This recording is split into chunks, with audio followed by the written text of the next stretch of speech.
नाज़रीन, अज 7 ॾींहुं आहे तालका हॉस्पिटल ज़िले शिकारपुर जे पैरामेडिकल स्टाफ घर इलाज हलाए चुको जो एहतिजाजी तहरीक हलाए शुरू किया है। पाकिस्तान पैरामेडिकल स्टाफ में ग्रेड हेल्थ अलायंस ये सब जो गॾु आहिनि, उनमें डॉक्टर्स भी आहिनि, पैरामेडिक्स भी आहिनि, नर्सिस भी आहिनि।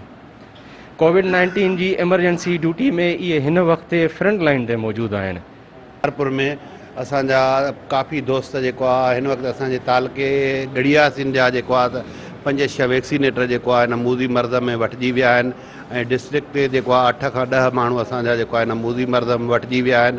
असांखे हिन वक़्तु कोई सामान न ॾिनो वियो आहे। असांखे पंहिंजे हिफ़ाज़त जे लाइ असां ॻोठनि में वञी पंहिंजी फील्ड वर्क कयूं था, उते कोई बि असांखे काई असांजा जेसिताईं जाइज़ मुतालबात पूरा न थींदा सरापा एहतिजाज। कल्ह सेक्रेटरी साहब सां मुलाक़ात थी आहे सभिनी जी, उन्हनि सिर्फ़ु नोटिफिकेशन ॾेखारियो आहे त तव्हांजो कमु थिए थो।